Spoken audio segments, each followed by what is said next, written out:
Hey everybody, what's going on? It's Riverman, What's up, Scoose? and we just got back from Cabin in the Woods.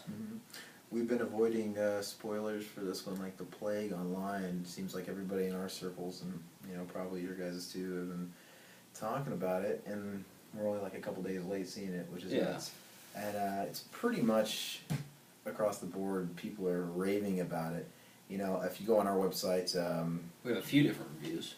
we have two now. This will be our third one, but one of our guys, Lovecrafter, gave the first one, and he actually gave it a not so favorable review. In fact, he said that he really, really wanted to walk out on it. So that already right there is totally against the majority. Then we had a second guy, Chet. He wrote one. I didn't read it because I was trying to avoid. I didn't even read it myself because I didn't want to avoid spoilers. I don't really know how he graded it. What did you say? I think he really enjoyed it. I think he gave it like 4.5 out of 5 or something. See, that's pretty high remarks there. But anyway, I don't know. Is it customary for us to give our general view on the movie before we go into detail? Like, should we talk about it first, then kind of give our grade? Well, yeah, I don't want to talk about too many details on this movie yet. I don't care. I'm not going to do conventional. I'm just going to say that I enjoyed it enough, but I didn't love it. Yeah. I've definitely felt like I wasted my money more at different movies. It changes so much. It's like the first half to 3/4 of the movie, it's like I love it, but it's really unique and whatever. There's a big twist coming at the end. You don't know what's going to happen. Then the last part of the movie, it just kind of changes. We go from kind of an old school homage to sort of something in the new school. CGI fest. Yeah, because it's like the whole leading up to that point, the big climax or whatever. First of all, to me there was like two climaxes. At first you thought the movie was going to end at a certain point, then it goes to a completely different genre almost. But it's like we start out with mostly practical effects, with a couple little exceptions. But then I was kind of hoping for a little bit more gore in this film. There's some gory scenes and everything.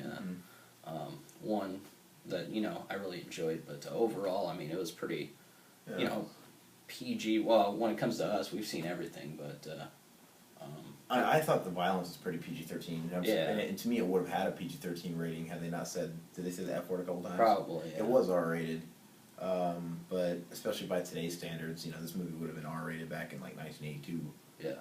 But today's standards, our kids are a little more desensitized. With the internets and all. But yeah, it just genre hops. It's crazy because to me, I think this movie is equal parts Evil Dead, equal parts 13 Ghosts remake, and then equal parts The Truman Show, and then probably something else in there I'm forgetting. They pay homage to like all the old school horror movies, which is nice. You have the typical The Virgin, the Pothead, The Jock, the Rambo, and yeah. the Slut, and it goes from there. But me too. I heard good things about this. I went in not trying to have high expectations. It's a movie that I'm not going to probably watch again. I enjoyed it. Good popcorn movie, you're saying, but I was a little bit disappointed in some of it. But let's talk about the good. It does kind of take you out of that old school feeling when you have. I don't want to give any spoilers, but it's well known that there's certain actors in this movie that are kind of contemporary. Richard Jenkins, though, he's amazing. The acting is good in it. I don't know his name, but the guy that played Eric from Billy Madison, they're funny. There's a lot of Humor. Yeah, breaking the serious aspect of it a lot. This movie, they really, really, keep it pretty toned down. But it is funny and it's enjoyable. It's a good popcorn flick, and the actors are. Richard Jenkins is good. It's got Chris Hemsworth, aka Thor, and it's pretty obvious this movie was made well before Thor came out and kind of burst him onto the scene. Otherwise, it kind of seems weird that somebody like him would be in a movie like this, following up Thor and Avengers and all that stuff. But Well, what would you give this film? Like out of let's just say 5. Out of 5, that makes it really hard because I don't really want to give it. I don't want to give it a 2, but I don't really want to give it a 2.5. But at the same time, I don't know if I want to give it a 3. It's like I kind of want to give it like a 2.75. That's why I kind of want to do out of a 10.